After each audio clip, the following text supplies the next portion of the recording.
Hey there, folks, buckle up, because I'm about to take you on a wild ride through the suburban jungle of Willow Creek, where I, Marcus Tate, went toe-to-toe with the queen of HOA tyranny, Linda Hargrove, over a so-called universal key that turned out to be her ticket to crazy town. Picture this, a quiet Tuesday afternoon, sun dipping low, casting golden rays over cookie-cutter lawns, and me, fresh off a killer gym session, just craving a cold beer and some trashy TV. Then, ding dong me doorbell's getting pummeled like it owes someone money. I peek through the peephole, and there she is, Linda, all 5'4" of her, vibrating with rage, blonde bob stiff as a helmet, clutching a key like it's the scepter of her little kingdom. Marcus, she barks the second I crack the door. Your lock's defective. My universal key HOA issued. Mind you want work, and that's a violation. I blink, trying not to laugh. A universal key? For my house.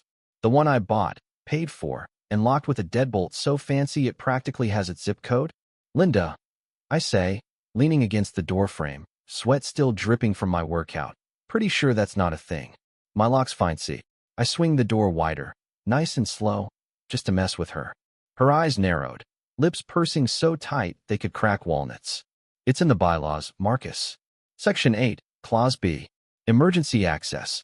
What if there's a flood? Or a raccoon invasion? I can't help it. I chuckle. Raccoons, Linda? I'll handle them. No need for your magic key. That's when things get spicy. She starts waving her arms, jewelry jangling like wind chimes in a storm, and screams, "You're obstructing HOA business.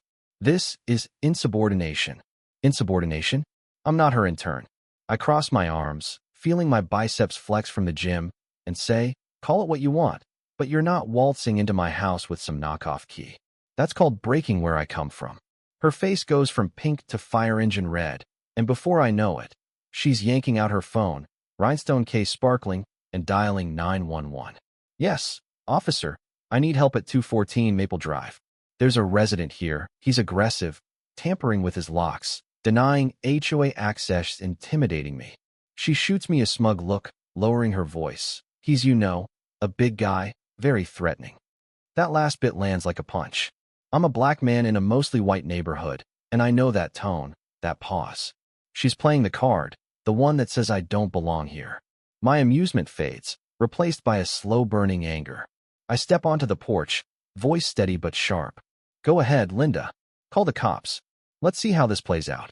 She smirks, thinking she's won, but I'm already planning my next move. Game on. The cops show up fast, 2 squad cars, lights flashing, no sirens, thank God. Officer Reynolds, a grizzled guy who looks like he's seen it all, steps out with Officer Lopez, younger, sharp-eyed, taking in the scene. Linda practically sprints to them, beige slacks swishing, pointing at me like I'm public enemy number 1. He's the problem. He changed his lock, won't let me in, and he's threatening me. Reynolds raises an eyebrow, glancing at me, still in my gym gear, arms crossed, looking about as threatening as a guy waiting for his pizza delivery. Sir, he says, mind telling us your side? I nod, keeping it cool. Name's Marcus Tate. This is my house. Linda here claims she's got some HOA universal key that's supposed to open my door. I told her no such thing exists, and I'm not letting her in without a warrant or, an actual emergency. Then she called you, saying I'm scaring her. Lopez turns to Linda, voice flat. Ma'am, you got these bylaws handy? The part about a universal key for private homes. Linda sputters. Well, no, but it's standard. For safety. Reynolds sighs, rubbing his temple. Ma'am, HOAs don't get master keys to people's houses. That's a privacy issue, maybe even illegal. Unless there's a fire or a crime, Mr. Tate's within his rights to say no. Linda's jaw drops, but before she can argue, Mrs. Carter, my neighbor across the street, pokes her head out, watering can in hand. She was yelling like a banshee, officers. Marcus was calm as can be. Linda whirls on her. Eleanor, mind your business. But the cops are done. Reynolds looks at Linda, voice firm. Ma'am, false reports waste our time. Let's not do this again. They tip their hats to me and drive off. Linda glares, hissing. This isn't over, Marcus. I just smile. Can't wait for round 2. Round 2 comes quick. A few days later, I get a letter from the Willow Creek HOA, all official, summoning me to an emergency grievance meeting for unauthorized lock changes and disruptive behavior. Linda's not playing subtle. She's also upping the ante with petty warfare. Me newspapers suddenly landing in puddles. My car's getting sprayed by misfired sprinklers from her buddy Mrs. Jenkins. And one morning, I find my prize zinnias wilting, reeking of weed killer. I'm pissed, but I'm not dumb. I install security cameras, cheap ones from the hardware store, and start digging into the HOA bylaws like I'm prepping for the bar exam. Turns out, Linda's universal key rule? Total fiction. The bylaws mention emergency access with owner consent, not some skeleton key she dreamed up. At the grievance meeting, it's a circus. Linda's there, flanked by her minions, Nancy Wheeler and Betty Klein, all glaring like I crashed their book club. The HOA president, Carl Simmons, a nervous guy who sweats like he's in a sauna, stammers through the charges. I stand up, bylaws in hand, and lay them out. Folks, there's no universal key in your rules. I checked. Section 8, Clause B. It's about shared spaces, not my front door. Linda's been making this up, and when I called her on it, she called the cops, lied about me being a threat, and threw in some ugly racial undertones for good measure. The room goes quiet. Linda's face is a tomato. That's slander, she shrieks. I hold up my phone. Got the 911 call transcript on request. Linda, wanna bet it's clear as day? Carl's sweating bullets now, muttering about misunderstandings. I lean in, voice low. Drop this, or I'm talking to a lawyer about harassment and false reports. They back off, but Linda's eyes promise war. War it is. Linda's next move is a smear campaign. Whispers at the grocery store, posts on the Willow Creek forum under Creek Guardian, calling me a troublemaker who's tanking property values. My cameras catch her and her crew in action. Nancy rearranging my trash cans to look non-compliant. Betty accidentally kicking over my mailbox. The kicker? Linda sneaks over one night and sprays my zinnias again, caught red-handed on tape. I'm done playing defense. I start talking to neighbors Mrs. Carter, who's got stories about Linda fining her for unapproved window blinds. Mr. Delgado, who got hit with a $200 fine for a too tall basketball hoop. We form a group, the Willow Watchdogs, swapping stories, sharing evidence. Linda's not just a nuisance. She's a bully who's been terrorizing this place for years.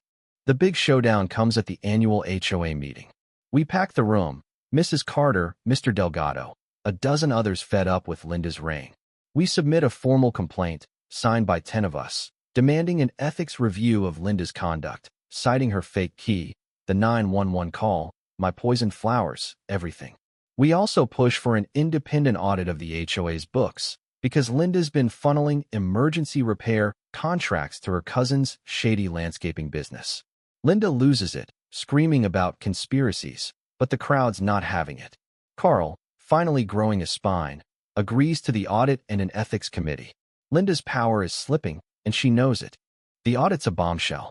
The auditors, led by a no-nonsense woman named Ms. Patel, find thousands in undocumented expenses, contracts handed to Linda's cousin without bids, and fines, like a $400 one she slapped on me for a leaky car that doesn't exist, issued with no basis. The ethics committee, chaired by a retired judge, Mr. Hensley, confirms Linda's harassment, backed by my camera footage, including a hilarious clip of her kicking a garden gnome I set up to mess with her. At a packed follow-up meeting, Ms. Patel lays it all bare.